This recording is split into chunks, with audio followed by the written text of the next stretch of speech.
بدلہ لینا ہوتا تو مروہ اور صفا کی پہاڑیاں الٹ دے دیتا، بدلہ لینا ہوا تو صاحبان کا عذاب ٹانگ دیتا سر پہ، جیسے قوم یونس پہ کیا۔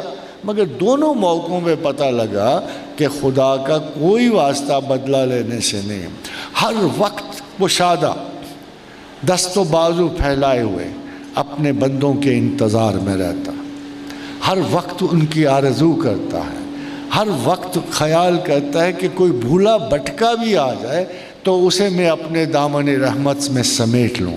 اب سوال یہ پیدا ہو کیا اپروچ چلے گی، کیا اپروچ وہاں کامیاب ہوگی؟ کیا ڈر کے مرو گے اللہ سے؟ کیا تم اس کا ڈر سہار سکتے ہو؟ کیا کوئی ایسا ذی حیات موجود ہے جو اتنی بڑے کائنات کے مالک کے خوف کو سہار سکے؟ کس چیز سے ڈرو گے اللہ سے؟ وہ ذات عظیم جو ایک پتھر سے پوری دنیا کو چونٹی کی طرح مسل سکتی ہے، اس نے بولا تمہارے ڈر کی کیا پرواہ کرنی؟ ایک ذرہ برابر اگر خوف کا تمہارے بدن پہ ڈال دے تو یقین کرو کہ تمہاری ایک ایک ہڈی ریزہ ریزہ ٹوٹ ہو جائے۔ تمہیں نہیں پتا اس نے کیا کہا کہ اگر میں اس قرآن کو کسی پہاڑ پہ اتار دوں تو یہ چٹانیں ذرہ ذرہ ہو جائیں، تو وہ تم پر کیسے خوف ڈال سکتا ہے؟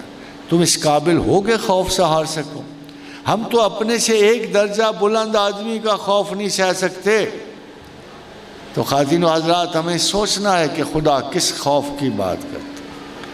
خدا صرف ایک خوف کی بات کرتا کہ ڈرو اس بات سے کہ میں تمہیں بھول نہ جاؤں۔ صرف ایک خوف سے تمہیں ڈراتا ہے کہ ڈرو اس بات سے کہ میں تمہیں بھول نہ جاؤں۔ اس نے کہا اگر تم بھلا دو گے تو میں تمہیں بھلا دوں گا، اگر تم لوٹ آؤ گے تو میں لوٹ آؤں۔ اس نے بار بار بنو اسرائیل کو کہا تم مجھ سے پلٹ جاؤ گے تو پھر تمہیں تاریخ کے دھارے پہ چھوڑ دوں گا، جو قوانین عذاب و ثواب بنے تم ان کی زد میں آ جاؤ گے، میں چھڑاؤں گا نہیں تم کو، مگر اگر لوٹ آؤ گے تو میں لوٹ آؤں۔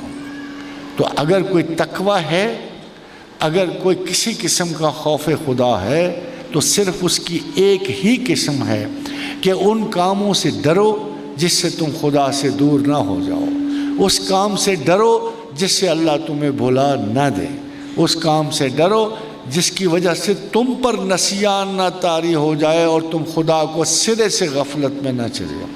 خواتین و حضرات، غفلت پتہ ہے کیسی ہے؟ دیکھو کیا ہو رہا ہے امریکہ اور یورپ میں، کون سے بڑے مرض ہیں؟ الزائمر، نسیان، یادداشت کا چلا جانا، رستوں کا گم ہو جانا۔ کھڑے بدحواس کھڑے ہوتے ہیں چوک میں، نہ یہ رستہ نظر آ رہا ہے نہ وہ رستہ نظر آ رہا ہے۔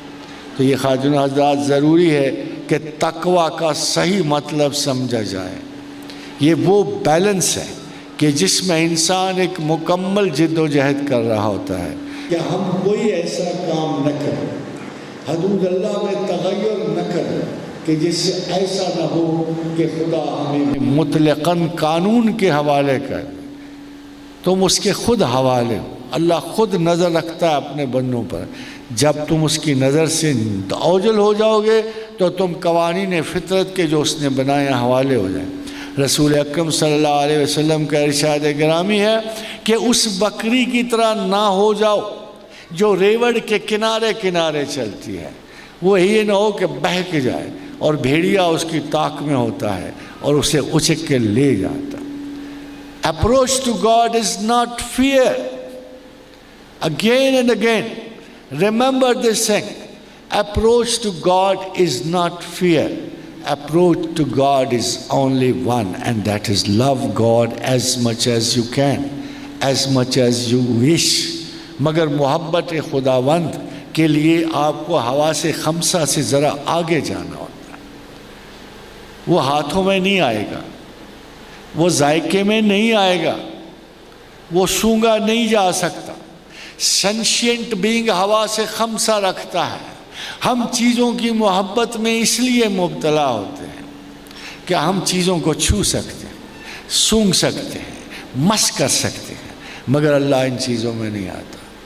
اگر ان چیزوں میں نہیں آتا تو خدا کس چیز میں آئے گا؟ خدا حواس خمسہ سے آگے آپ کے عقل و شعور میں آتا ہے۔ خدا آپ کی شعوری محبت ہے، خدا آپ کی بدنی محبت نہیں ہے، خدا آپ کی جذباتی محبت نہیں ہے، خدا آپ کی شعوری محبت کا، خیال کی محبت کا ایک حصہ ہے۔ آپ کو پتہ ہے بڑے بڑے پیغمبروں کی تعریف کرتے ہوئے کیا اللہ نے کہا ہے؟ انہو اواب، بڑا رجعت کرنے والا تھا، بات بات میں پھر ہماری طرف پلٹ آتا تھا، ہو نہ ہو، کام ہو نہ ہو۔ پیغمبروں کا ایک صفت سب سے بڑی یہ ہوتی ہے کہ ہو نہ ہو وہ ہر بات میں خدا کو پلٹ پڑتے۔ ذرا سی ٹھوکر لگی اللہ کو پلٹ پڑے، انگلی کو چوٹ لگی بسم اللہ الرحمن الرحیم پڑھ لیا، گھٹنا زخمی ہوا اللہ کو، بہانے بہانے سے خدا کو پلٹتے تھے۔ تیرے کوچے ہر بہانے مجھے دن سے رات کرنا، کبھی اس سے بات کرنا، کبھی اس سے بات کرنا۔ آپ کا کیا خیال ہے تسبیح جبر ہوتی ہے؟ آپ کا کیا خیال ہے کہ یاد خدا کو ظلم ہوتا ہے؟ آپ کا کیا خیال ہے کہ مقاصد کے لیے تسبیح کر؟ بہت سارے لوگ تسبیح پہ اعتراض کر رہے ہیں، یہ گننا یہ نہ، بھائی جس کو نہ گننا ہو نہ گنے نا، وہ بے حساب اللہ کو یاد کرے، اس پہ کوئی جبر ہے؟ اور جس نے گن کے اپنی تباہ کے لیے آسانی تخلیق کرنی وہ گن کے کر لے۔